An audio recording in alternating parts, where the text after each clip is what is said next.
Hello everyone, this is Doug Jankowski with the Grizzled Warmaster, and finally, at long last, I am going to review the Ossiarch Bonereapers book. This is going to be a primarily competitive review. I'm not going to go too much into the lore. I'm just going to start basically with allegiance abilities and go through the allegiance abilities, the Bonereaper legions, and the War Scroll battalions, things like that. And we're going to talk about the Bonereapers in a primarily competitive fashion and compare them to primarily the legions of Nagash to just kind of put them in perspective. I'll talk a little bit about other recent factions, especially top tier ones like maybe the Big Wa, the Heed Knights of Slaanesh, the Fire Slayers, things like that. So without further ado, let's go ahead and jump right into the Ossiarch Empire, the allegiance abilities, or the allegiance abilities for the Ossiarch Bonereapers. They have, I guess, technically four highlighted ones. It's more like, it's four. And one of them's very complicated, so we'll get into that. But let's start off with Lords of the Ossiarch Empire. This essentially makes Nagash and Archon the Black part of your Ossiarch army, which is a significant deal because they gain the Ossiarch Bonereapers keyword. Now, the big thing about that is we're going to see in the next Ossiarch Bonereapers Legion battle trait that what a huge deal that is because they have the Ossiarch Bonereapers keyword and just the Ossiarch Bonereaper keyword, they then get whatever legion keyword you give to them. Unlike somebody like Catacross or the other named characters in this book who are specifically Mortis Praetorian characters, Nagash and Archon can take whatever legion keyword you decide to give to your army as a whole. And many people have pointed out that means Nagash, as part of the Petrifex Elite, has a 2+ armor save. So we'll talk a little bit about that more when we get into the legions and when we talk about War Scrolls and stuff like that. But it's a big deal for those two characters and for the army overall, but it's a relatively minor battle trait as far as comparing it to other armies and the battle traits that they get or the allegiance abilities they get. So let's go ahead and move on. The next one is the Ossiarch Bonereaper Legions, which I'm going to talk about individually, so I'm going to skip that for now. But much like a Storm Host or a Skyport or an Enclave or a Glade or a City of Sigmar, whatever, it gives specific abilities. Unfortunately, unlike what I was hoping would be the new norm, when you look back at Heed Knights of Slaanesh and they had 3 different hosts they could be from, and each of those hosts, or even looking at Cities of Sigmar, each city has its own set of command abilities, 2 or 3 that you can choose from, along with a couple of artifacts, along with, and then its other abilities that it gets. That's not the case here. This is the Stormcast, the Storm Host kind of, Glade from the Sylvaneth, whatever. You get one specific command ability, you get one specific artifact, one specific legion or allegiance ability, and one specific command ability. They're good, don't get me wrong, but I was really hoping for that more open feel where you get to customize each of those a little bit. But we'll get to those more here in a second. So let's go ahead and go to the next one. Deathless Warriors. Much like other undead armies, they have a 6-up feel no pain. Well, it's a unmodified 6 to ignore wounds or mortal wounds, but a feel no pain save basically. Unlike other death armies, they have converted this to the Holy Within. So a normal death army, as long as you're within 6 inches of hero, the unit is within 6 inches of a hero, you get that deathless save. Here, no. You have to be either wholly within 12 inches of a hero or within 6 inches of a Mortec Hecatos, or Hecatos. I don't know. We're going to go with Hecatos. That is both a good and a bad. It is relatively hard to be wholly within 12 inches of a hero, and we're going to see in a bit, especially when you're not likely to have very many heroes in this army. Luckily, almost every unit in your army, basically only the crawler, the Mortec crawler, and the Reaper. What is it called? Hang on just a sec. I'll look it up. The Harvester, the Gothazar Harvester. Those two things are the only things that are not either a hero or have a Mortec or Hecatos model. The Hecatos are either the elite guys have that as a keyword. So your Necropolis Stalkers, your Mortis Guards, and your Harbingers, or your Morghast, not your Harbingers and Archive both. They all have that as a keyword. And then the leaders of your Cavalos Death Riders and your Mortec Guard both have Hecatos heroes. Hecatos like sergeants. But the unit does not gain the Hecatos keyword for those two battle line units, unlike the other elite units. So they have to be wholly within 6 inches of that specific model, the Hecatos model. So you got to be careful where you position your sergeants in those units. But nonetheless, it does make this army able to range out. The elite units can break up from the rest of the the rest of the group. They can leave the heroes behind and still have that deathless save. So a good ability. I'm not gonna complain about that. Despite it, it's demonstrably is not as good as the just be within 6 inches of a hero, especially when Death has cheaper heroes than you'll get in this book. But, there's a little give and take. The sergeants and the elites being able to keep those does make it so that your army can split up a little more. All right. Here is the complicated allegiance ability. It is the Ranks Unbroken by Descent. Now, the first ability, this is a whole sub-faction of abilities. So bear with me. We're going to go through this step by step, and we're going to talk about why this is a cool ability and why it's not as powerful as a lot of people think it is. The first thing you gain from Ranks Unbroken by Descent is Ossiarch Bonereapers are immune to Battle Shock. So you will never have to take Battle Shock tests. No matter how big a unit you might be able to field, and trust me, you are rarely going to see 40-man blocks of the Mortec Guard. They are just too ridiculously expensive to do that. But we'll talk about that here in a minute. But that is not the only thing that comes with Ranks Unbroken by Descent. The second part of this is your army does not get command points. Instead, you get Relentless Discipline points. Now, this is good and bad. The bad is you lose all access to command abilities that are not on the War Scroll for units in your army, are not the Unstoppable Advance we're going to talk about here in a minute, or the command ability that comes from your Legion. So other than those, you have no access to it. So that means you do not have the ability to reroll failed charges for a command point. You cannot automatically run 6 inches for a command point. You cannot all-out attack and reroll 1s to hit for a command point, reroll 1s to shooting for a command point, or reroll 1s to save for a command point. Those are all off the table for you. If you are playing a scenario, you're playing in a tournament that uses Realmscape rules and they have a Realm command ability, you don't have access to it. You can't use it.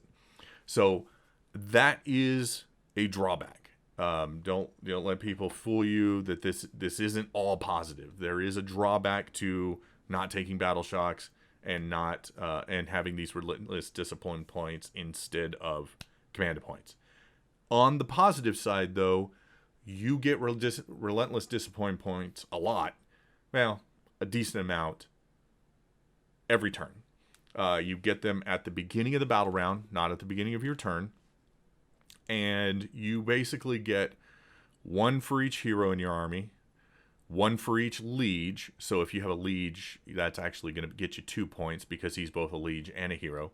You also get 1 for each War Scroll battalion you have, and each unit you have that I believe it's every unit on the battlefield. You roll a d6, and on a 6 you get another one. And there's one other case that'll get you if you take Katakros as your general, with all of the drawbacks that come with that. Not being able to give him an artifact, not being able to give him a command ability, whatever the case may be. That if you take him as your general, you get 3 bonus. So I've put together a list, which I'll talk about at the end, that will generate. Katakros himself generates 5. He gets a bonus 3, plus he's a hero, plus he's a liege. So that's 5 points he generates there by himself.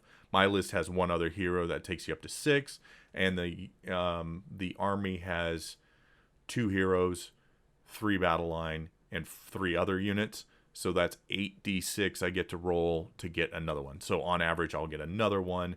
So keep bringing up to 7 of these points that I will get every turn. There are a lot of abilities in this book for you to spend those on.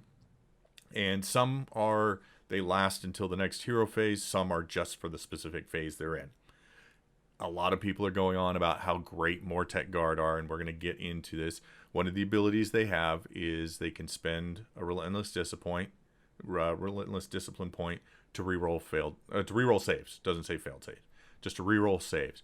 That happens during the combat phase only. So it's not going to do them any good against shooting attacks, and they have to spend it both. If you get charged in the enemy turn and you want to use it, you spend a Relentless Disappoint.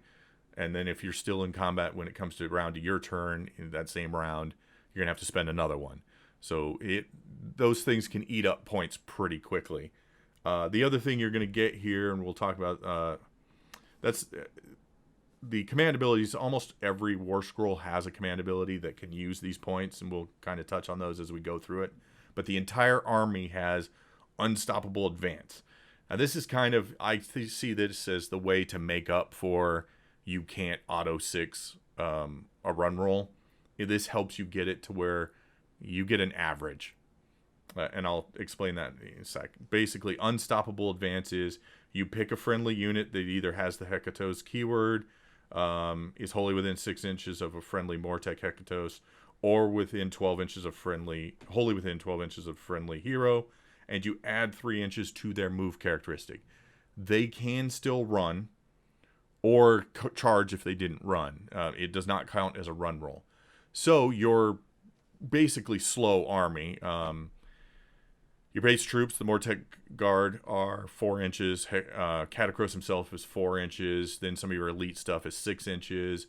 And then your fast, your cavalry and your Morgas are 12 inches. So there's a range of movement, but this will get you, it can bump some of those up. So on average, if you spent Unstoppable Advance on Mortek Guard and you ran them, it's going to be essentially the equivalent to saying you spent a command point to make them run 6 inches. See, the average run roll will be 3 or 4, 3.5. Add this 3 inches. Now you've got a 10-inch run, which you could have done if you'd spent a command point. So it's essentially a wash. Where it is superior to that is if you just add the 3 inches and then get to charge. So you could say, now this unit's moving 7 and gets to charge. Your cavalry's moving 15 and gets to charge. So it's a good ability. Just be aware that you don't get immune to battle shocks for free. You are giving a lot up with the inability to have command points, including taking artifacts that let you, recycle command points or whatever. But you are getting some cool stuff for it, and we're going to talk about those as we go through all of the War Scrolls and the whatnot. So let's go ahead and move into, well, actually, before I move into the legions, let's compare this to the Death Army, which I already kind of alluded to. Deathless Warriors versus Deathless Minions. You could make the argument that Deathless Warriors is better because it allows your elite guys to range away from hero support, whereas the Deathless minions, they always have to be within 6 inches of a hero. However, you can extend your lines away from a hero as long as one model is within that 6-inch range. You have the Deathless minions. So I'm going to give a slight edge to Deathless Warriors, but these are pretty close abilities. One thing you're going to find out as we go through this, the Ossiarch Bonereapers are very limited on healing. They do not have something equivalent to Grave Sights. So those 4 spots around the board that could bring up to 4d3 back to a unit if it were within range of all of them. You don't have anything like that. You do not have anything like the command ability Endless Legions, where you just spend a command point and bring a whole unit back, which is an ability of all of the Grand Hosts. And essentially, if you look at all of the legions, the Grand Host of Nagash, the Legions of Sacrament, all of those, they are essentially the same thing as the various legions or storm hosts or whatever. They're a mini army inside of an army. They're all together. They all have their unique abilities, but they all have 6 command traits. They all have their own lore. So there's a lot more. There's a lot more freedom in there. But all right, so some other things that Death has over these guys. They all have some sort of ability, like the Chosen Guardians for the Grand Host of Nagash, the Master's Teachings, the Black Disciples, where they add 1 to casting rolls, or the Legions Innumerable, where on a 5+, a Grand Host of Nagash unit just heals D3. No heroes necessary, no nothing like that. And I'm not going to go through all of these, but you've got, you can subtract, you got Immortal Majesty for the Legions of Blood, where you subtract 1 from Bravery. So what the point I'm making here is, I would make the argument that the battle traits, the Allegiance ability battle traits for the Ossiarch Empire, or the Ossiarch Bonereapers, is no more or less powerful than your general Legions of Nagash abilities. They are on somewhat of parity. I would make the argument, and I will as we go through, that there are advantages to each, but Legions of Nagash have superior healing. By far, they have way superior healing. Now, the Bonereapers are more endurant as an individual unit, but they're harder to bring back. So let's go ahead and move in next to the Bonereaper Legions. I'm not even going to look at the basic command traits and things like that for the Mortisans or for the Liege Cavalos, because there is no, unlike Stormcast and Storm Hosts, there is no reason to ever not take a Bonereaper Legion. They all are fairly good. One is by far superior to all of the rest of them, and we'll get to that. But there's no reason not to take them. Regardless of your play style, there's something in here for you. I guarantee it. None of the base command abilities come anywhere close to what you're going to get out of the legions. So let's go ahead and jump into those. The first legion is the Mortis Praetorians. This is Catacrosis Legion. He has the Mortis Praetorian keyword, as do the other named characters. That does not mean, and it specifically states in the book, some channels are saying, you have to take Catacross in a Mortis Praetorian's army. Not true. It specifically says in the rules that just because they have that keyword does not mean they can't go into another legion. However, they cannot get that legion's keyword. So if you took Catacross in a Petrifex Elite army, he does not gain the Petrifex Elite keyword like Nagash or Archon would. So the Mortis Praetorians, they have the ability, the Dread Legion, subtract 1 from the bravery characteristics of enemies while they are within 12 inches of friendly Mortis Praetorian unit. Pretty basic one. Their command trait, Catacrosis Chosen. Once per battle at the start of your hero phase, if your general's on the battlefield, you receive D3 additional relentless discipline points. That's okay, but the once per battle thing kind of sucks. It would be better if you just got one extra one per turn or something like that.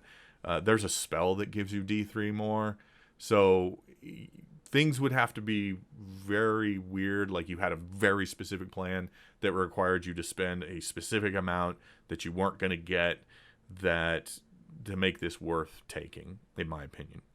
Their command ability, fairly good one.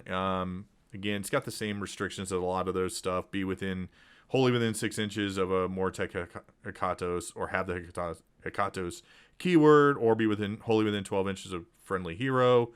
And if you were charged that turn, you can reroll hit rolls. So relatively, that's a very situational kind of thing, but a good ability. A lot of these units, there are some really powerful units that if they got that ability, could do a lot of damage. So don't get me wrong, that's a good ability, just kind of situational. Their weapon, very cool weapon. It's basically just choose one of the bearer's weapon, or artifact, I should say. Just choose one of the bearer's weapon and change the rend characteristic to -3. Cool. Since most of the heroes have -1 rend weapons, that's pretty awesome. All right.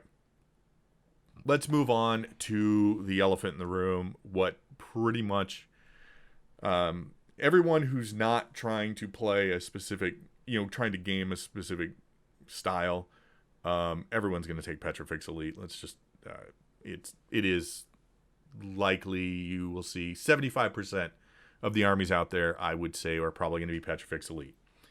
Their ability is Unstoppable Juggernauts. Add 1 to save rolls for attacks against Petrifex Elite units. So now all of your basic units are going to have 3+ armor saves. Awesome. That's Nagash is going to have 2+. Archon's going to have 3+. It's going to be awesome. Their general's command trait, Mighty Archaeosian. Basically, the concept for these guys is awesome. This is the army I'm picking.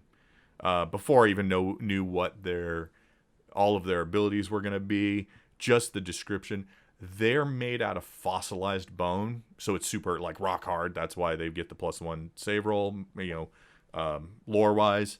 So it's just really cool. And the aesthetic of the dark bone, dark aged bone, I think is going to look really cool. But, all right, so the Mighty Archaeosian is add to the wounds characteristic of the general, this command trait. I won't take advantage of that because I'm going to have Catacross in my army I'll talk about my list later. Their command ability, also super awesome and not situational at all, is basically you pick same restriction, 6 inches of Hekatos, 12 inches of a hero. In the combat phase, improve the rend characteristics of melee weapons used by that unit by 1. You can't pick the same unit to benefit more than once. You improve rend of a unit by 1 by spending a relentless discipline point. Awesome. Super great ability. It's hard to judge. The only thing that makes the +1 to the save rolls a better ability is you don't have to spend any resources for it. But, the bludgeon's an awesome ability.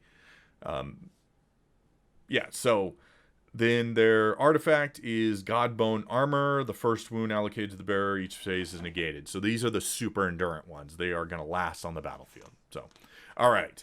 Next, we have the Staliarch Lords. These are, if you want to play a cavalry army, you like to run fast, hit hard, this is the army for you. Staliarch Lords units can run and still charge later in the turn. This is awesome with an army because the Cavalos Death Riders, your cavalry units are battle line. You can have an army that's all cavalry, Morghast, and Necropolis Stalkers, and you just run across the battlefield, you're going anywhere from 6 to 12 inches. If you use your abilities to throw out the Unstoppable Advance, now you're 9 to 15. You throw on a run on that, and then you charge. Awesome. If you like to be in the enemy's face right away, this is what you got. Their command trait is Twisted Challenge. At the start of the combat phase, you can pick one enemy hero within 3 inches of this general. Until the end of the phase, add 1 to hit rolls for attacks made by this general that target the enemy hero, but subtract 1 from hit rolls for attacks made by this general that target any other unit. So, somewhat situational. The Liege Cavaloses are good enough heroes, I think, that you might actually want to go head-to-head with heroes, so that's cool. Their command ability is Rally Back. Essentially, you can retreat and still charge later in the phase, as long as you didn't run. So that's awesome. Lets you reposition, kind of, get around foes and take out things. If you get the double turn, you can run away from a unit that you were engaged in and hit the heroes that are behind them. So that's pretty cool. And then the artifact for them is Nadir Bound Mount. You can roll D3 additional dice for this Liege's use of the Unstoppable Charge ability. Both the Liege Cavalos and the Cavalos Death Riders have an ability called the Unstoppable Charge, where they essentially roll some dice and do mortal wounds. I don't remember exactly how many, but yeah, it's a good ability. Next, you have the Ivory Host. These are the guys who are actually made out of beast bones, and they're kind of berserkers. They have Simmering Rage. At the start of the combat phase, each friendly Ivory Host unit that is within 6 inches of a friendly Ivory Host model that currently has any wounds allocated to it becomes subject to rage until the end of that phase. Add 1 to hit rolls for attacks made by that unit, but subtract 1 from save rolls. This is by far the worst ability of any of the units. So this will never apply to your Mortek Guard, because they're 1 wound models, so you're never going to have wounds allocated to a model. The fact that you lose something for gaining that +1 to hit, losing the 1 from saves, that makes that just a horrible ability. Command trait is Scrimshawed Savage. In each of your hero phases, roll a dice for this general. On a 5+, add 1 to the attack's characteristic of the melee weapon used by that general for the rest of the battle. So this is actually a fairly good one. You could, by the end of the game, have +5. If you roll really great, you have +5 to your one of your weapons attacks. So that's pretty awesome. Oh no, it's melee weapons. So it would be both his weapons and his mount's weapons. So that's really cool. Does not make up for the Simmering Rage, and then Temper Fury is their command ability. Basically, you use the command ability in the combat phase. In that phase, do not subtract 1 from save rolls for attacks that target that unit because of its rage, but still add 1 to hit. So it just undoes the negative from your Simmering Rage ability. Again, that's horrible. Not worth it.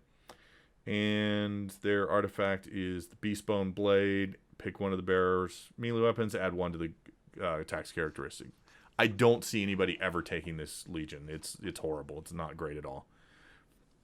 All right, the Null Myriad. This is technically Archon's Legion, but he does not have their keyword, so you can take him in any Legion. It doesn't matter.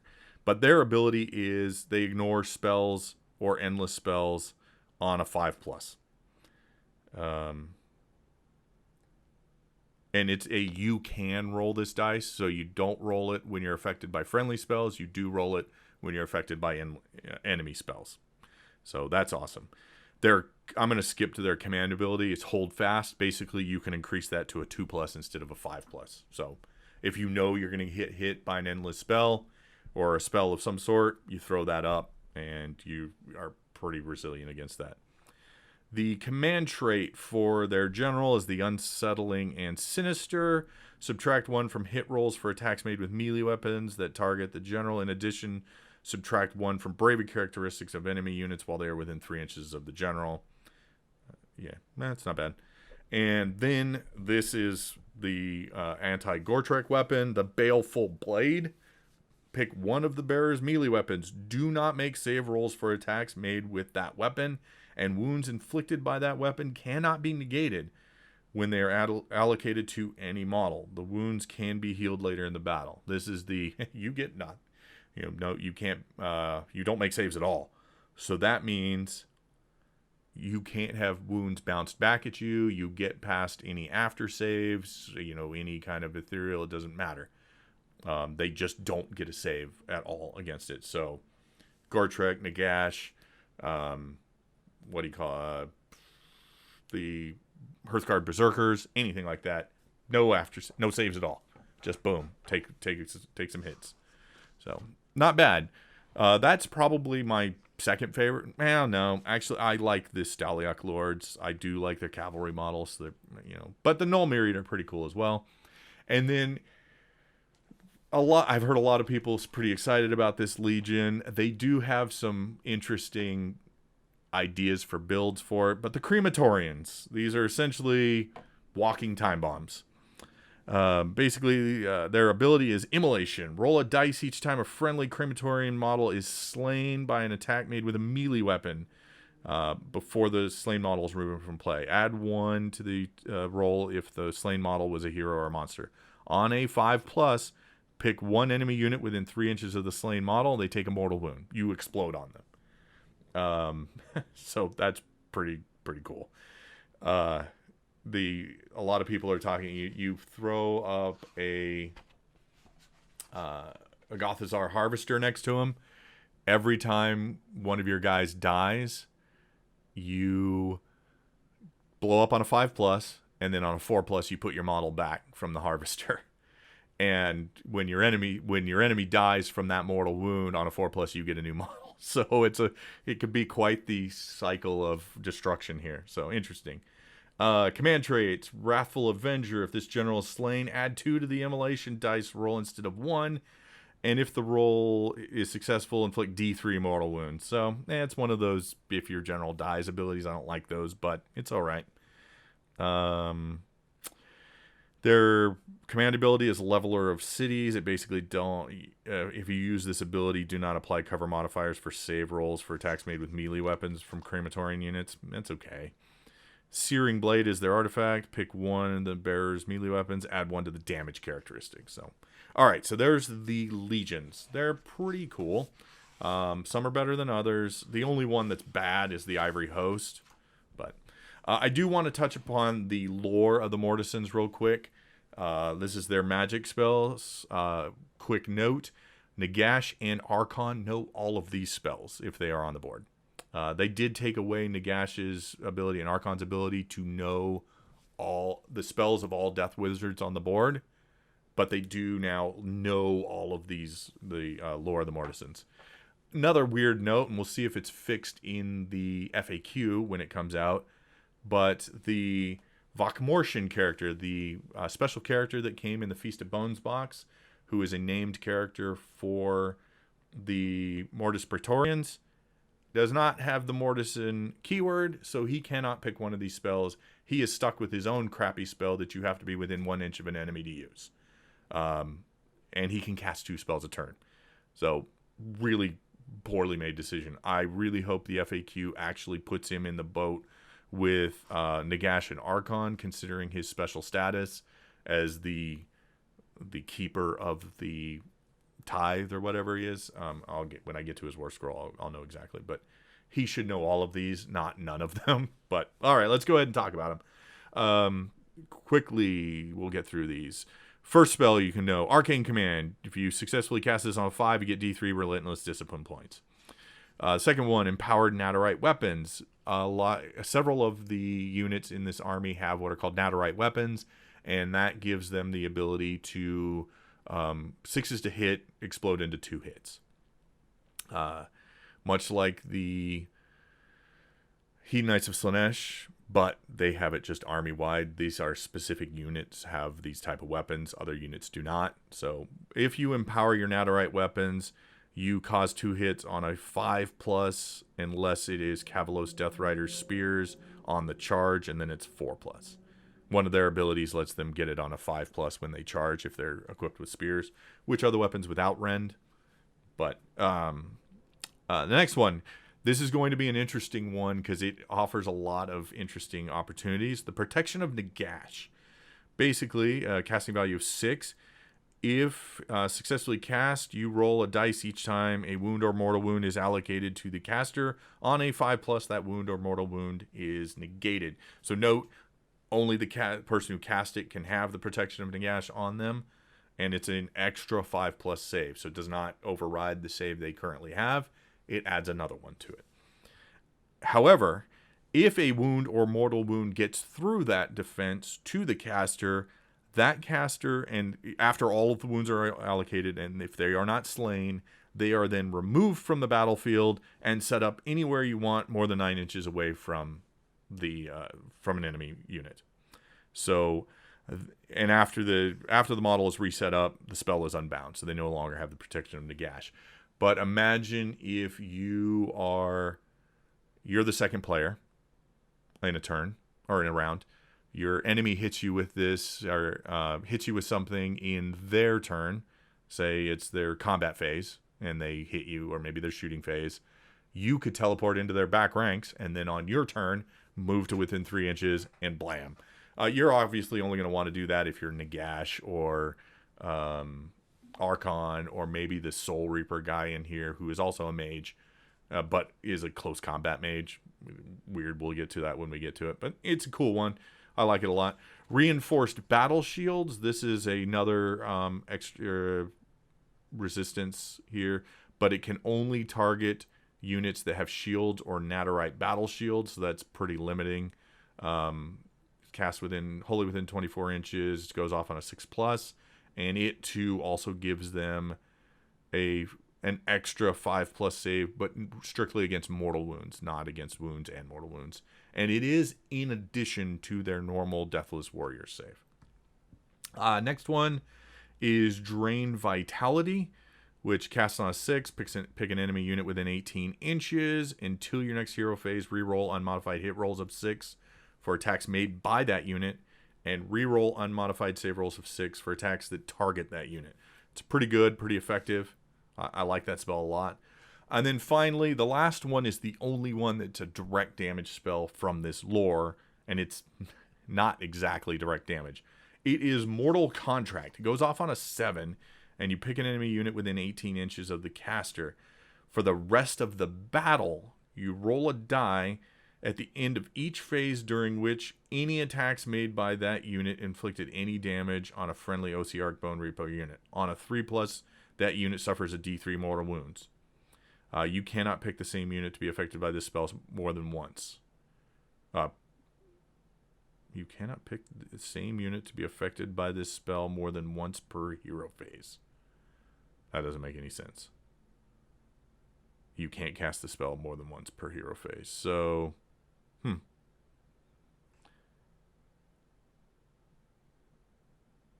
yeah, you roll at the end of each phase. So if you pick the unit that can both fight in combat and shoot, at the end of their shooting phase, if they did damage to you, they could take D3 mortal wounds. And at the end of the combat phase, if they did damage to you, they could take D3 mortal wounds. And it lasts the whole battle. So, very cool. All right, let's go ahead and move on to the Bone Tithe Nexus. So the terrain piece for the Ossiarch Bonereapers is the Bone Tithe Nexus. It's just a really cool piece. It's just amazing looking. I'm putting mine together right now, and it is just an awesome miniature. So I'm so excited about it. It is very cool on the tabletop as well. So let's start with setting it up. This is very interesting. When terrain is set up for a battle, any Bone Tithe Nexuses must be set up by the player whose army they are part of before any other terrain features are set up. More than 3 inches from any objectives and more than 6 inches from the edge of the battlefield. That means your terrain piece goes down before anything else. So there should never be any restriction about where you put your terrain. To that end, if you were going to a tournament, I would talk to the tournament organizer and ask them if you can move terrain in order to place your miniature, since it technically was supposed to go down before any of the other terrain was set up on the table. They may rule no, but it's worth bringing up and seeing what they say. But it has no other restrictions.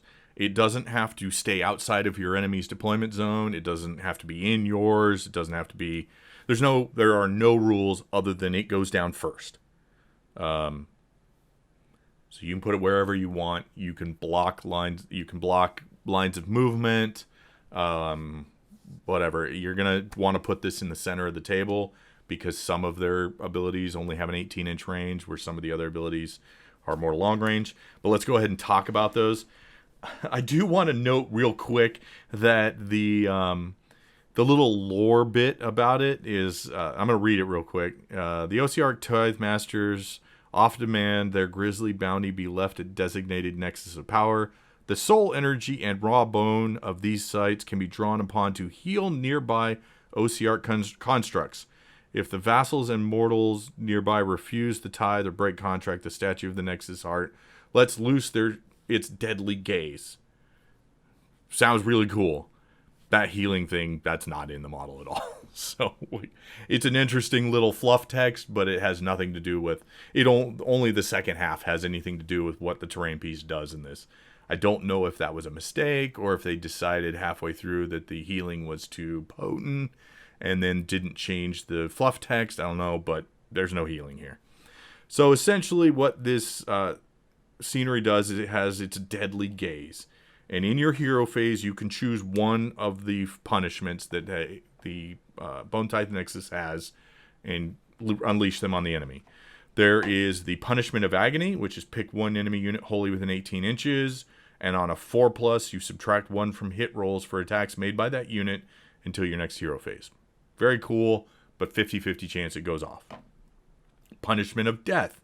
Pick one enemy unit within 36 inches of the terrain feature, and on a 2+, they suffer a mortal wound. Quite a bit more easier to get off. Punishment of Ignorance. Pick one enemy wizard within 36 inches. On a 2+, subtract 1 from casting, dispelling, and unbinding rolls for that unit until your next hero phase. Very cool ability. And finally, Punishment of Lethargy. Pick one enemy unit wholly within 18 inches. On a 4+, that unit cannot run until your next hero phase, and a D6 is used to make charge rolls for that unit instead of 2d6 until your next hero phase. So all of those abilities have their uses. Obviously, the two most powerful, in my opinion, only have the 18-inch range, so and are only on 4+ instead of 2+. But they're all going to be useful, so that's awesome. I love this. I love this terrain piece. All right, we're gonna skip the battle plans and the war band tables for the Path to Glory, and let's skip to the War Scroll battalions. I'm not going to talk about the Ossiarch cohort because it's the battalion of battalions. You're never going to run this. You'd have to be playing a 5,000 point game to get that in there. If even that, it might take more than that. One thing you're going to find out about this army, we're getting to that point, is everything in this army is super expensive. So, in fact, I'm going to skip these War Scroll battalions because until we talk about the units and how expensive they are, it's not going to be clear how difficult it would be and how much you have to focus your army in one direction in order to have any of these battalions. There's some good battalions that have some interesting abilities, but none of them are going to make you a 1 to 3 drop army, and all of them require you to basically go, my army is this. So anyway, let's go ahead and skip to the War Scrolls. And oh my gosh, there's some cool abilities, but in my opinion, everything in this army, well, not everything, 50% of the units in this army are just slightly overpriced. You see, they are all cool. There's not anything in here that I think, oh, that's a horrible unit. Why would anybody ever take that? I mean, I have some that I'm like, I would never take that because it's not my play style. It doesn't fit in with what I'd want to do. But I can see how almost any, like everything in this book has its place. There are no bad units. So let's go ahead. Let's start off with the man himself, Catacross. His ability, if you have the Azir app, you can look at his abilities. I'm not going to go through these all. I'm just going to touch on a few highlights with him. He will be in my army. I can't imagine having, I mean, I can, but I can't. He's just so good. Every army I make is going to have him in it, unless I just want to play around and not be cheesy. Well, I don't want to say cheesy, but he is powerful. Let's just get it that way. You pay for him. He has 20 wounds, moves 4 inches, and has a 3+ save. That will almost always be a 2+ save because of his command abilities. I'll talk about that in a minute. But he is 500 points. He is very expensive. He's one of those ones, I think he is mostly worth his points. I might tone him down to something closer to like 460. But I'm not a lot. I'm not saying he's a, no, he's only a 400 point model. You're ridiculous, blah, blah, blah. He is good. He has 6 different attack profiles. They come and go depending on how wounded he is. He's got a very unique concept, and I think it's out there, but I'm going to talk about it. He has with him 4 companions who all have special abilities. You have the Ossiarch Spymaster, who on a 4+, once per turn, when your opponent gets a command point on a 4+, you negate that command point. It's lost. Then he has a Gnosis Scrollbearer. At the start of your hero phase, you pick an enemy unit within 18 inches, but really 36 inches, and you subtract. No, this one is you just subtract what you pick a unit anywhere on the table, subtract 1 from hit rolls from that unit. You have a Prime Necrophoros, which is his banner bearer. It makes his Supreme Lord of the Bonereaper Legion's command ability operate at wholly within 36 instead of wholly within 18. That command ability is awesome. It is essentially all friendly Bonereaper units in your army within 18 inches, 36 if his banner bearer is still alive, have +1 to hit. Plus, all Mortis Praetorian units within 18 inches, or 36 if the guy is still alive, have +1 to save. So, if you have Catacross in your army, you could theoretically have an army that is just as endurant as those Petrifex Elite, plus have other abilities. Now, it does require a resource point, being a discipline point being spent every round, but it's there. I do think Bludgeon is a better command ability than the Mortis Praetorian command ability, so that's why I'm still sticking with Petrifex Elite.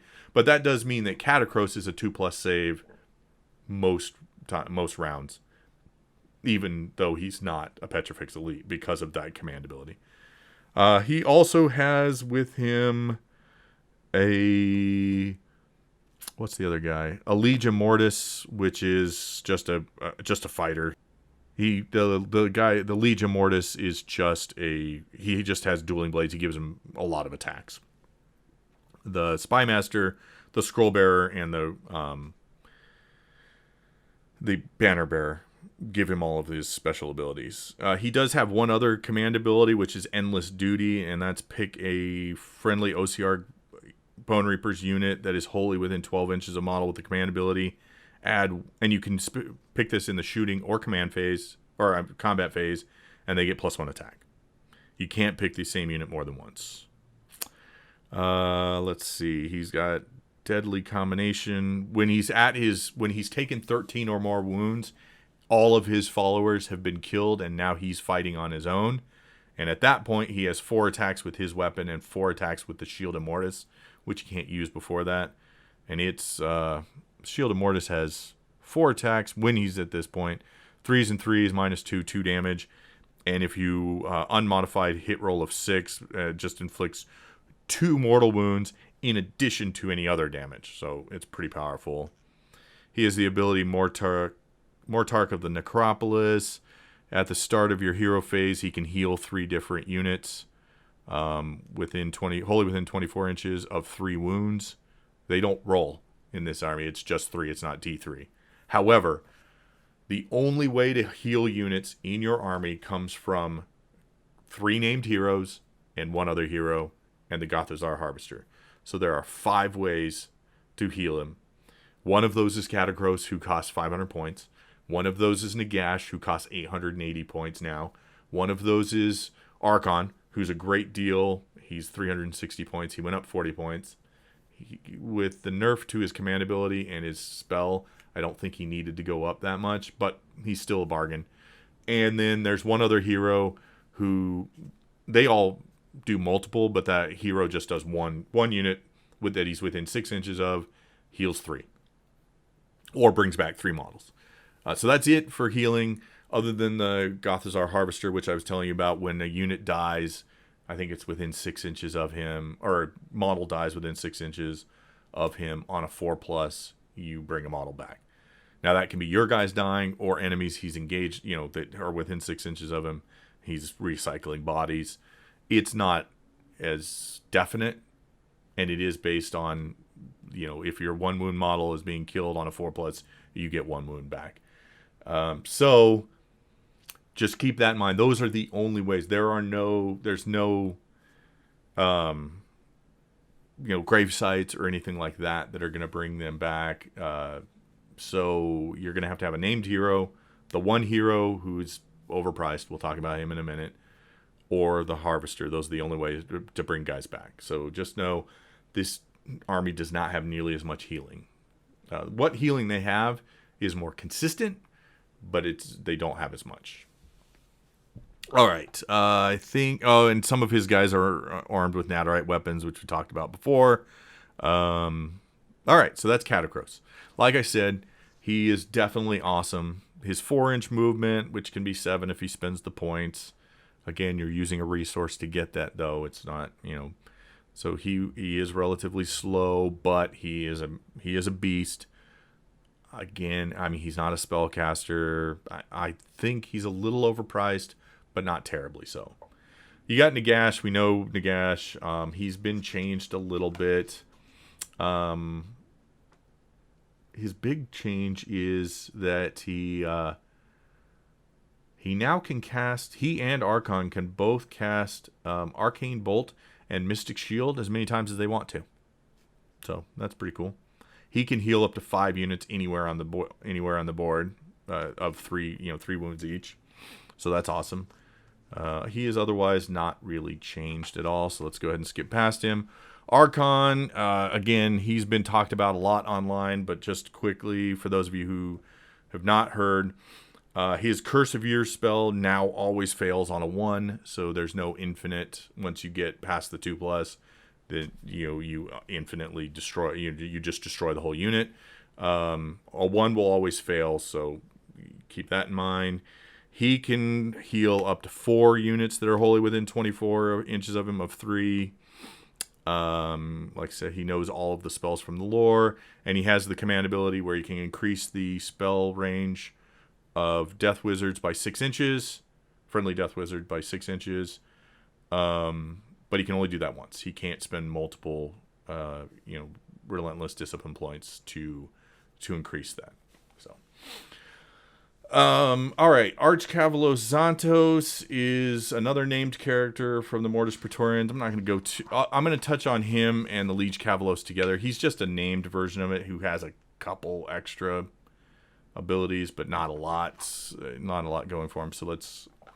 the Liege Cavalos is essentially the dark reflection of the Lord Celestin on a Dracoth. He's got 3 attacks with his command blade that are rend 1, 2 damage. He's got his shield that he can hit you with. 3s and 4, no rend, 1 damage. His mount has 6 attack, 3s and 3s, -1, 1 damage. He has unstoppable charge. Basically, you roll a number of dice equal to their charge move, much like the ogres. On a 6, the enemy unit takes a mortal wound, plus he can pile in an extra 3 inches when he charges. This is all on the charge.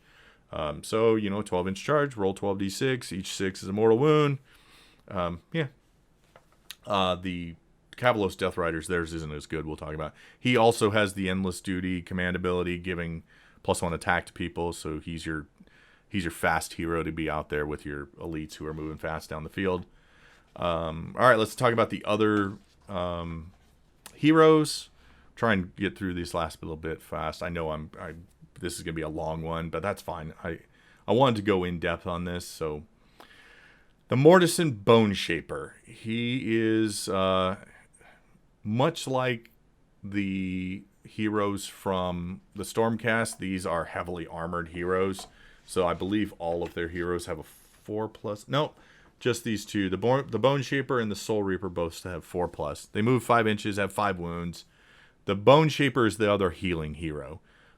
He can heal a friendly Ossiarch Bonereaper that he is within 6 inches of, so he has to stay up there on the front line. And he heals three wounds to that unit. He has a spell called Shard Storm. It casts on 5, pick an enemy unit, and roll 1 dice for each model in that unit that is within 18 inches of the caster, invisible to them. On a 6, they take a mortal wound.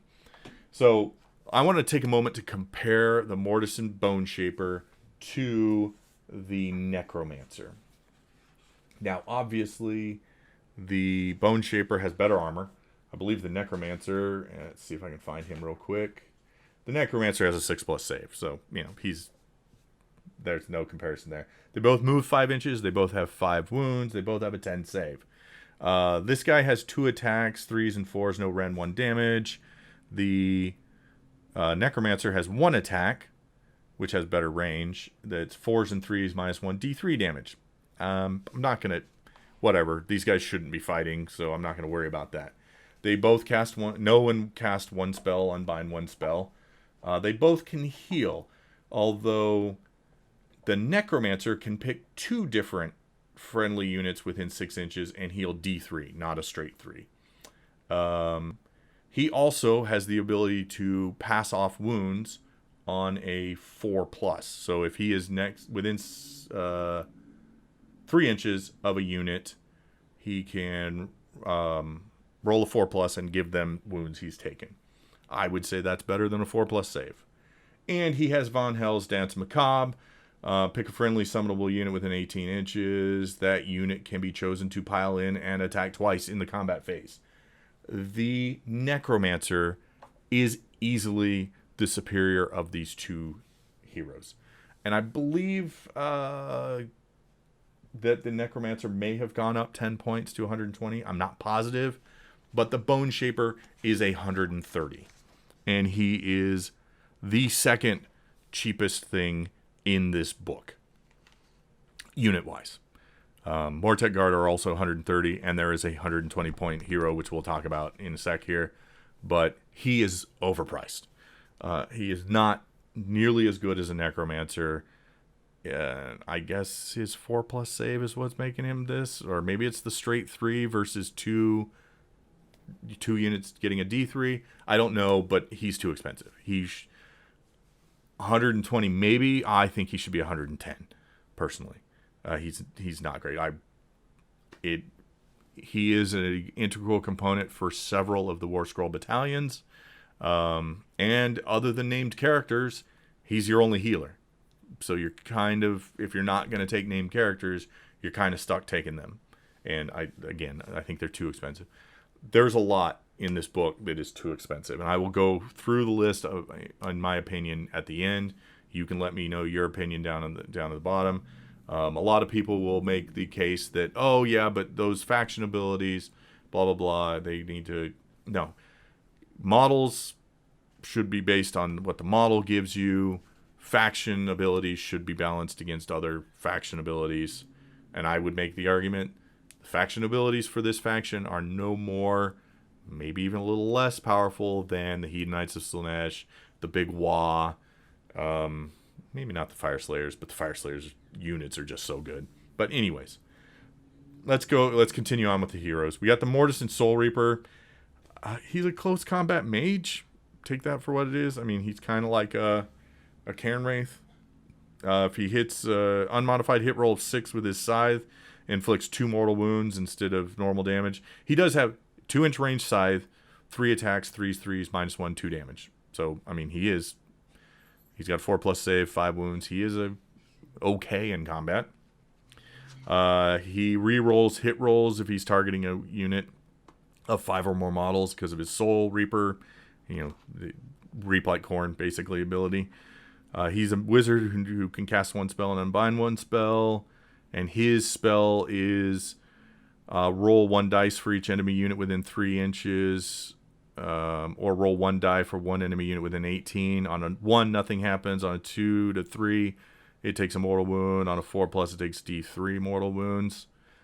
It casts on a 7, though. It's essentially an arcane bolt that could be empowered, could be, have the Prime Electrod's ability, but maybe not. Or it can be short range and hit multiple units. It's whatever. I don't see anybody ever taking a Soul Reaper. He's not great. The next guy, Mortison Soulmason. This is the guy you saw on the little walking palanquin. It's just a cool model. He, however, is not a healer. He has 6 wounds, 5-inch move, 5 save. Has 2 sets of attacks because of the mount gets to attack with its claws, and he has his staff. He does have one cool thing. His big thing is he's a buff character. He can cast 2 spells, unbind 2 spells. His built-in spell is if he casts it on a 6, pick a friendly Ossiarch Bonereaper unit wholly within 24, and they can reroll 1s. 1s to hit. His throne, his Mortec throne, means at the end of your hero phase, you roll a dice. On a 1, nothing happens. On a 2 through 5, he can attempt to cast that spell, Soul Guide, again, even if it's been attempted before, and cast before. On a 6, he can do it a D3 more times, regardless of whether it's been successfully cast or not. So that is cool. He can spread his buff around. He is, however, 140 points, I believe. Yeah, he's 140 points. Then there's Vakmortian, the Master of the Bone Tide. That's his name. He's a unique leader from the Mortis Praetorian. He is 180 points. He has a 5+ save, 6 wounds, so he's no better than that other guy. He has a missile attack, which with a 12-inch range, two other attacks. He has the Contract of Nagash. At the start of the combat phase, you can roll a dice. On a 5+, you can pick an enemy unit within 3 inches, and that enemy unit cannot attack Vakmortian in that combat phase. He can attack other people, but he can't attack Vakmortian. Grim Warning, subtract 1 from the bravery characteristic of enemy units while they are within 12 inches of this model, which if he were part of a Mortis Praetorian army, that would be a -2 because he's a Mortis Praetorian. So, there you go. You also subtract 1 from the unbinding rolls of wizards attempting to unbind his spells. Again, if they're within 12 inches of him. Let's see. Well, maybe not. It's a comma and subtract 1 from, so who knows. If an enemy general is slain within 3 inches of this model, then for the rest of the battle, subtract 2 from the bravery characteristics instead of 1, and 2 from the unbinding of wizards attempting to unbind his spells, which, okay. He can cast 2 spells in your hero phase, unbind 2 enemy spells. He knows Arcane Bolt, Mystic Shield, and Mortal Touch. The Mortal Touch has a casting value of 8, and it has a 1-inch range. And essentially, it is a reality-splitting axe. On a 5, the model is slain. You pick a model within 1 inch. On a 5, they're slain.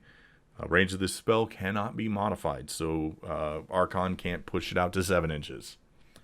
But he can know no other spells from your lore, and he's 180 points.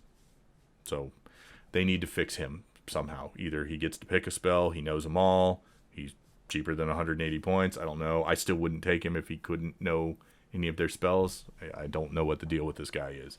He's not great. All right, let's get into the other troops. The Mortek Guard. These are your base troops, your foot guys. They are on 25mm base. Awesome. They have a 1 wound, 4+ save, 3+ if they're in Petrifix Elite, 10 bravery, 4-inch move. I think I said that already. They have 2 weapon options. They can take Nadirite blades, who have a 1-inch range, or Nadirite spears that have a 2. Both of them have 2 attacks, and they hit on 3s, wound on 4s. The blades have a 1 rend, and they both have 1 damage. One guy in 10 can be equipped with a Great Blade that just makes wounding easier. It also has a rend. It hits on 3s, wounds on 3s. 1 in every 10 models can be a Necrophorus, which is their banner bearers. Add 1 to run and charge rolls for the unit. You can have the Mortek Hekatos, which is key for your command abilities. And you add 1 to his attack characteristics. They are equipped with Nadirite weapons, which is, unmodified hit rolls of 6 become 2 hits.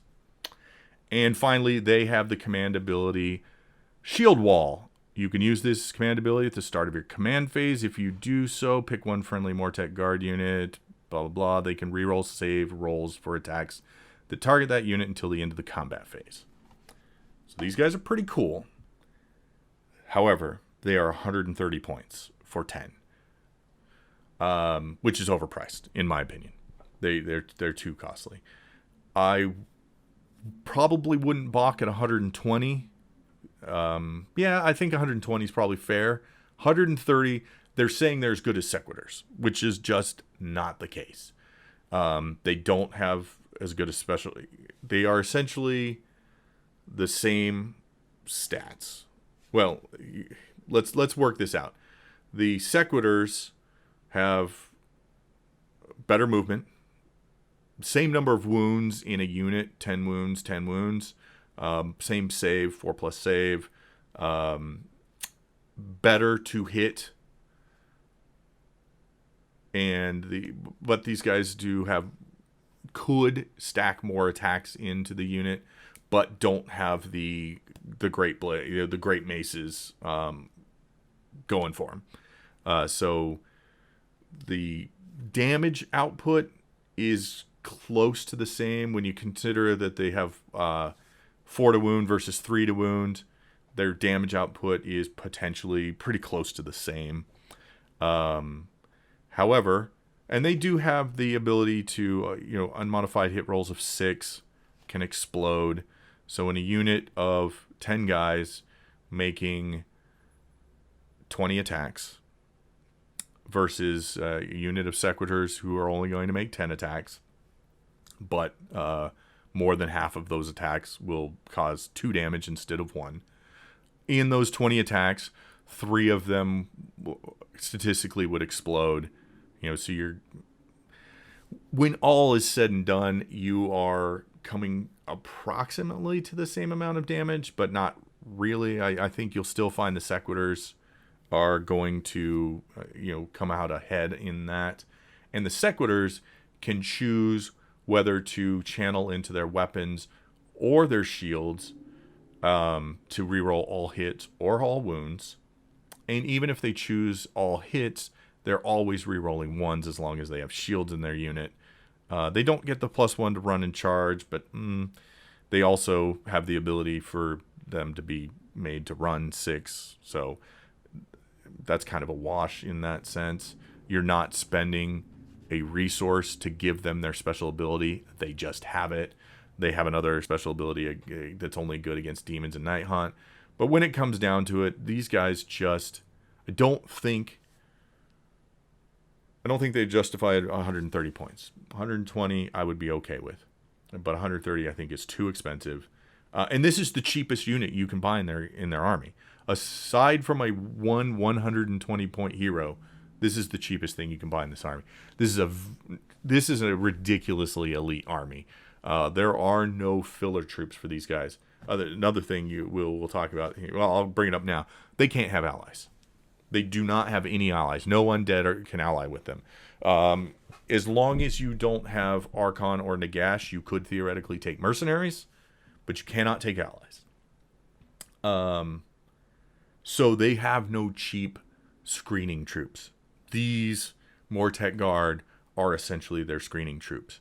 And you will be hard-pressed in this army to take bigger than 20-man units. And if you do, you are going to be...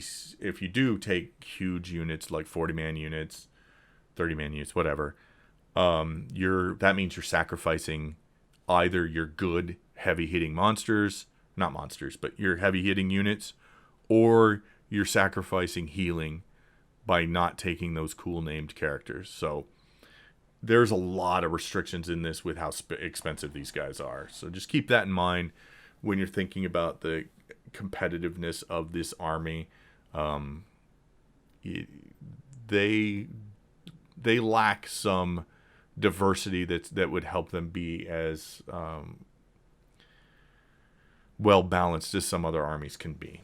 But all right, let's move on to the Kavalos Death Riders. We already kind of talked about them. These guys are good. I like them.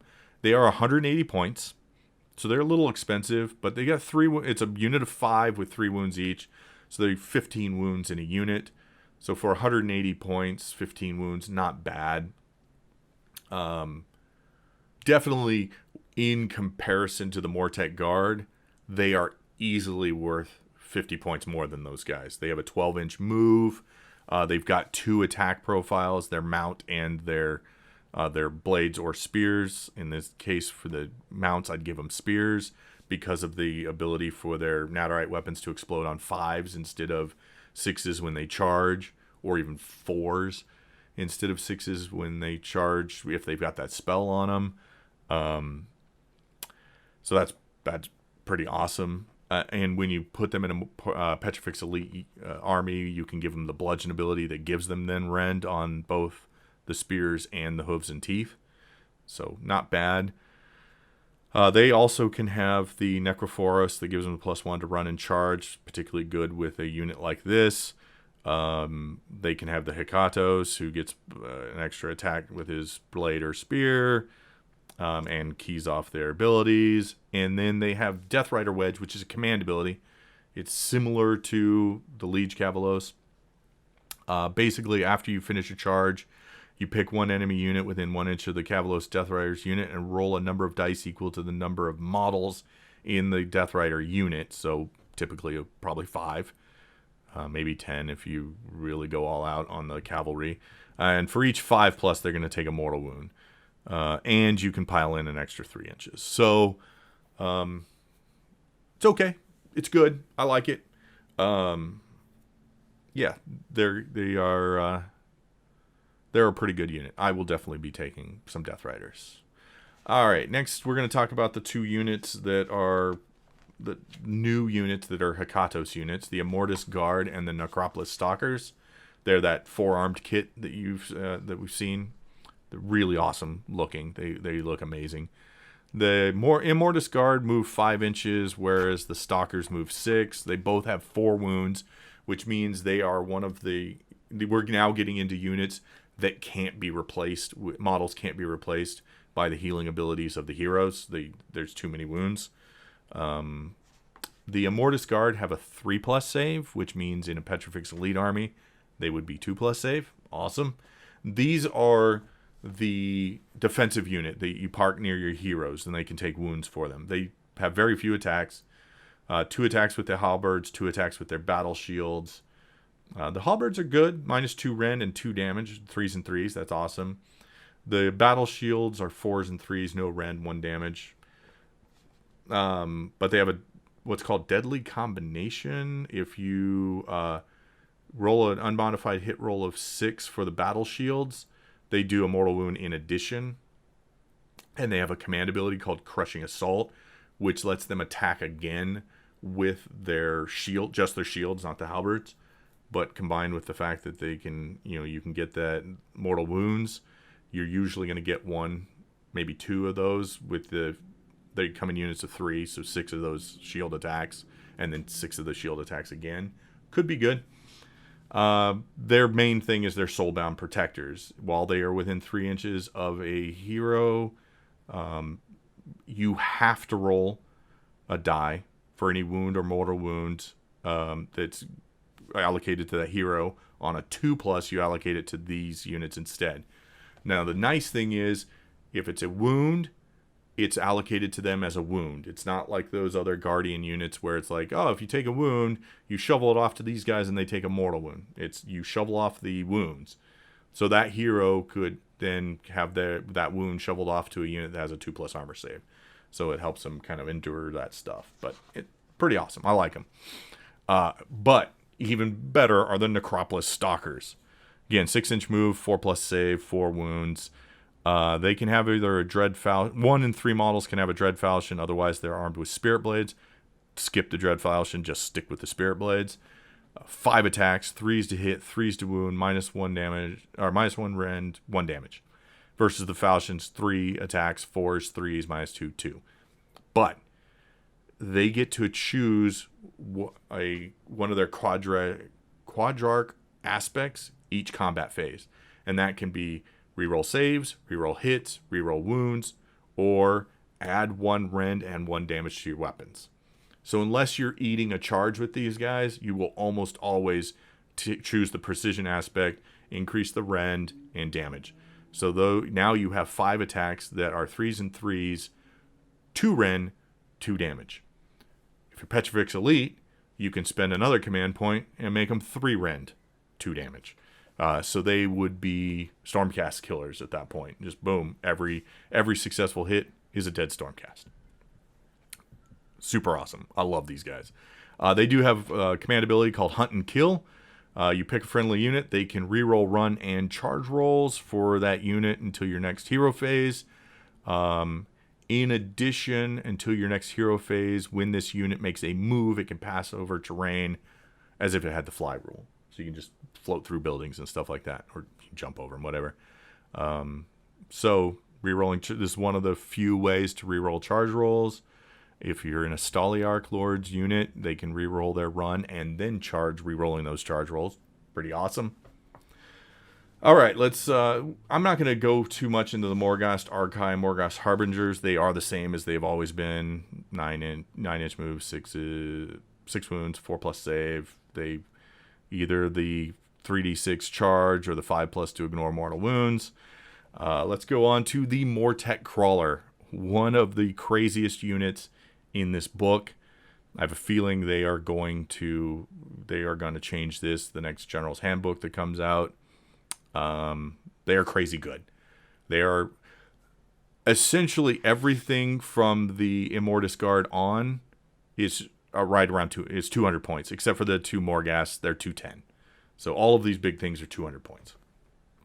Mortek Crawlers move 4, have 12 wounds, 4+ save. 4+ save for an artillery piece. Pretty good. They have 3 different attack profiles. Now, because it has 12 wounds, it can degrade some. But we're going to talk about we'll talk about how those work. But their base attack has a 6 to 36-inch range, 3 attacks, hits on 2s, wounds on 3s, has no rend, and is a flat 5 damage to start with. Now they have 2s to hit. Catacross has an ability to give everybody close to him +1 to hit with his Supreme Lord of the Bonereaper Legions.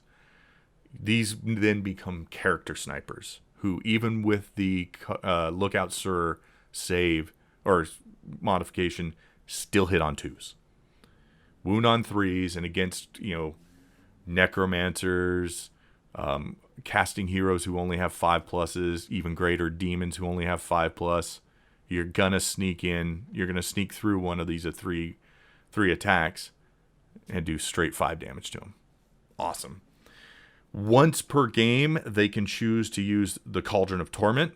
You do not use the attack sequence. Instead, you pick an enemy unit in range, and you roll 1 dice for each model in there. You add the modifiers to the Cauldron as it takes more damage. After it reaches the halfway point, it starts getting minuses to this roll. But you essentially roll 1 die for each unit, each model in the unit, and if you equal or exceed their bravery characteristic, they take a mortal, or it slays a model. It slays a model. So, clan rats, gets whatever, 4 up bravery, half your guys are going to die. Even cooler, well, maybe not even cooler, but take a unit of Ard Boys with a 6. I think they have a 6 bravery. Unit of 20 of them, roll 20 dice, any 6s, any 6s because it equals their bravery, dead model. So, pretty awesome. Finally, they have the Cursed Stele, the units once per battle. Pick an enemy model that is within range. They have the 6 to 36, and roll 2d6. If that is equal to or higher than the wounds characteristic of the target, it is slain. Now, at full health, it has a -3 to this ability. So it's 2d6 -3. So it's unlikely to kill, or you have a good chance of killing stuff. But when it is very hurt, when it's taken 10 or more wounds, it has a +3 to that roll. So even something like Terrorgeist could be killed by it. But mid-range heroes, 4 to 6 wounds, there's a pretty good chance that once you've got past the minuses, so once it's taken 5 or more wounds, that you could kill that hero outright. That is crazy good. Crazy, crazy good. I have a feeling when we get around to the next General's Handbook, if not before, they may increase the points of these guys. Or, who knows. Now, the Cursed Stele and the Cauldron of Torment can only be used once per game. And the Necrotic Skulls, as cool as they are, still no rend. So, yeah, it does a lot of damage when it's at full health, but it doesn't have any rend. So, against harder heroes or harder units with better saves, it's not going to be as effective. All right. I think the last unit we have to talk about before the Endless Spells is the Gothazar Harvester. It's a 10 wound... this is very disappointing. It's a 10 wound unit. That's fine. But it degrades, despite being a 10 wound monster. So that's kind of frustrating. But it's pretty good. It's got a missile attack that starts at 16 inches, goes down to 4 when it's really wounded. Then it's got 2 melee attack profiles. The Ossified Hooves and Tails, which start with 6 attacks, go down as far as 2 that are -1 rend, 2 damage. Oh, no, sorry, that's the other ones. It's always -1, 2 damage. There's 4 attacks on that.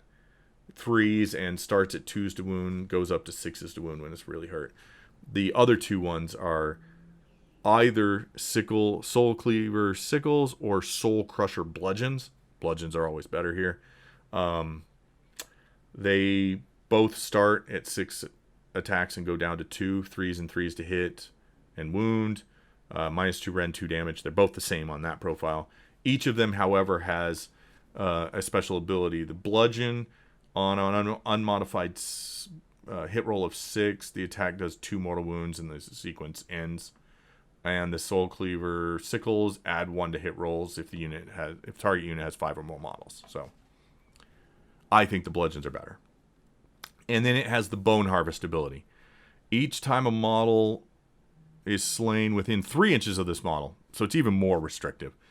On a 4+, you can pick 1 friendly Ossiarch Bonereaper unit within 6 inches of the model. If you do, if the model slain has a wound characteristic of 4 or less, you get 1 wound healed.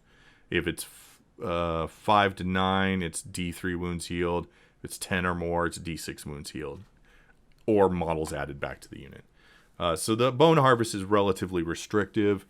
You are most often going to be able to take your models out from within 3 inches. Most enemy units are going to be big enough for them to take the casualties more than 3 inches away and deny you that. Not always, but often. So the Harvester is okay. I like it. I love the model. I'm going to get the model one way or the other. Whether I can find a way to work it into a unit. It's not in my basic army right now. But anyways. Alright. 3 endless spells. They're all good. I probably won't take the Bone Tithe Shrieker just because I have Catacross in my army. And he gives the same some of the same benefits. Big thing for the endless spells in this book is they are soul linked. Which means only the mage who cast them, or only the army that contains the wizard who cast them, can move them. However, if a wizard has a soul-linked endless spell out on the board, he's -1 to cast. So there is a trade-off for that, but I think it's a worthwhile trade-off. So the Bone-type Shrieker, subtract 1 from bravery of units that are within 12 inches of the model. Ossiarch Bonereapers are not affected.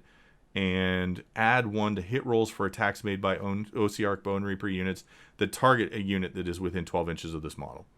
So if you don't have Catacross buff in your army with +1s to hit, the Bone-type Shrieker is a good way to get that in there.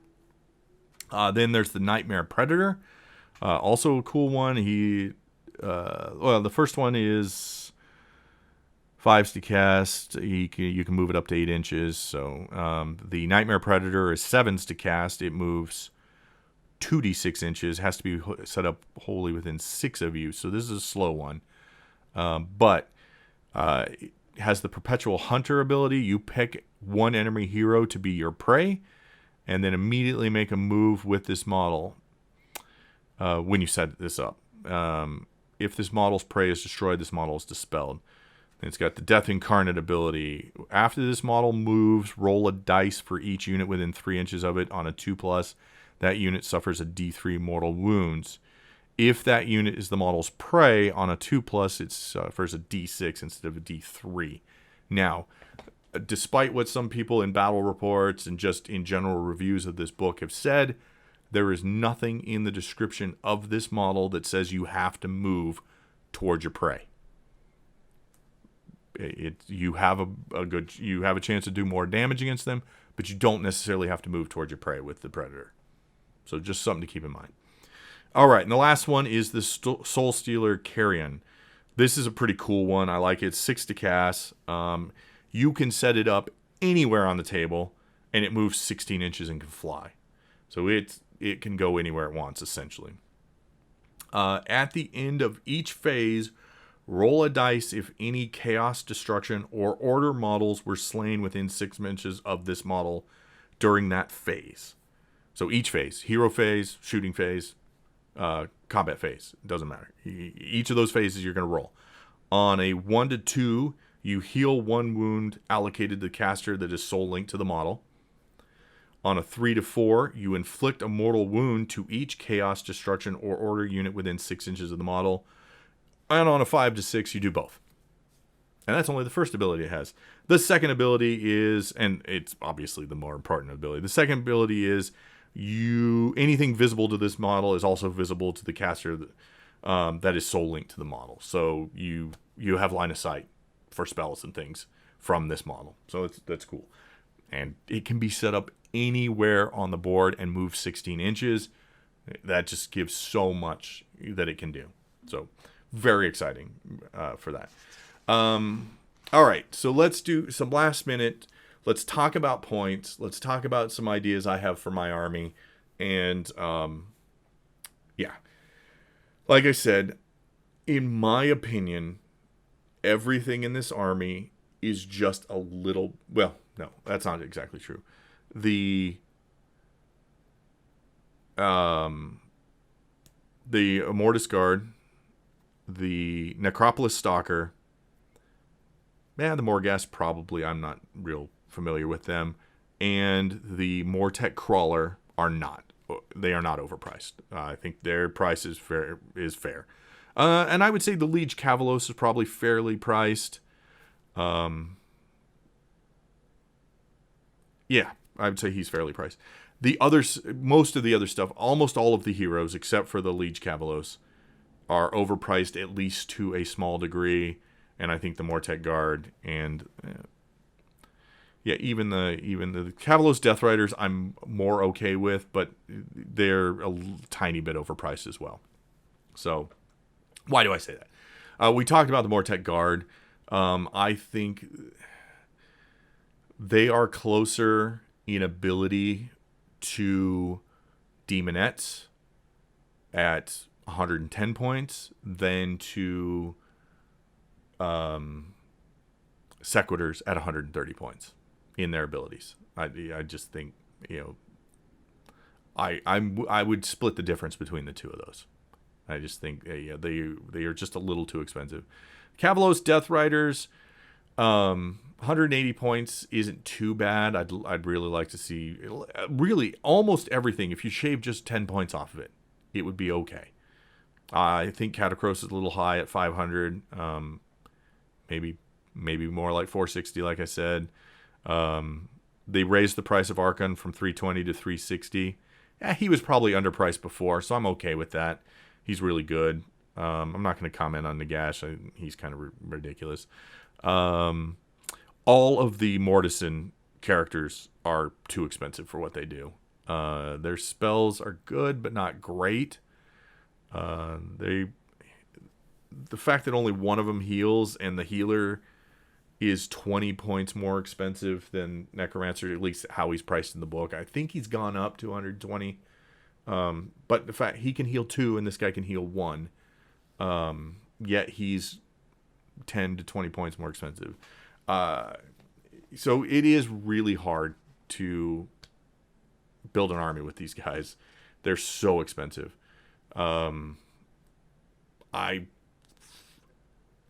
It's really hard to imagine an army of these guys built without Catacross or Nagash or Archon, or in my case, both Catacross and Archon, because otherwise you're not going to have a healing in your army. The 1 or 2 bone shapers you're going to put in your army aren't going to cut it. They're not going to be able to keep up with the healing you need. So yeah, add into that your base troops cost 130 points, and you're getting tough. My army that I'm looking at right now, for example, is Catacross, Archon, 2 units of Mortek Guard, of 10 man units of Mortek Guard, a unit of Death Riders, minimum unit of Death Riders, minimum unit of Necropolis Stalkers, and 2 Crawlers. That's it. 8 units, all minimum sized or single model units. That's all I can fit into my army. And the funny thing is, it is very easy for you to build an army that has 100, 110 spare points. And then what do? You take endless spells, I guess, because you can't afford to put... in my case, I upgrade one of the Mortek Guard to Death Riders because Death Riders are awesome. And then take a few endless spells. But I like a lot of the War Scroll battalions, but they are also quite expensive.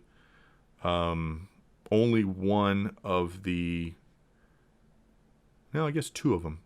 There's 2 80-point ones, but they're both ones that are like, you'd have to build your army around these to take them, because they are... the items that go into them are so expensive.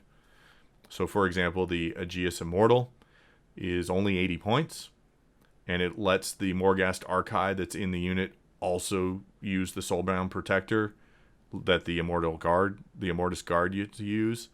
And on a 5+, any wound or mortal wound that had been shifted to those guys through the Soulbound Protector is negated. So that's pretty awesome. But it requires you to take 2 units of Immortus Guard at 200 points each, and a Morghast Archive unit at 210. So it's 690 points to take this Aegeus Immortal. It's very cool, but there's so much else and so many other things that are super expensive that it'll be difficult to fit those into your army. The other one that's, I think, is 80 points is the Deathglaive, which also it's a 690 point unit because it takes 2 units of Stalkers and a unit of Morghast Harbingers, and they can move 6 inches before the battle after everything's been set up. So the other ones require you to take heroes you probably aren't going to want to take, or yeah. I mean, they're all okay, but everything is so expensive that giving up 100 even 80 points, 100, 120 points to fit the War Scroll Battalion in is probably not going to be worth it. But all right, guys, that's going to be it for this video. I know it's super long. Thanks for sticking through with me. I will do more that kind of cover some more ideas. I'm going to take a look. I'm building all of the armies, so we're going to look at the models, how cool they are. We're going to talk maybe some tactics. I'll get a little into the lore, so expect at least one more, probably 2 more videos on the Ossiarch Bonereapers from me. I'm pretty excited. This is my first new army in a year. I've been playing Stormcast since 2nd edition came out, so I'm getting excited to switch that up and take these guys to the Las Vegas Open. So maybe we'll have some videos about my prep for taking these to the Las Vegas Open. Thank you guys for tuning in. Please like, subscribe, share this with your friends. We're trying to grow the subscriber base, get to that magic 1,000 subscriber number so that we can, start turning this into an actual business and get some monetization going. But yeah, I'd appreciate it if you'd share it with your friends. That's the biggest thing you can do for us at this point in time. Just get the word out there for us. Thanks for tuning in, guys, and look for more Ossiarch Bonereapers. And eventually, probably in the next couple of Thursdays, we are going to be doing some live streams on YouTube with Mike and I talking about the various armies and questions and concerns and things, discussion points from throughout Age of Sigmar. Thanks for tuning in, guys. You have a great day.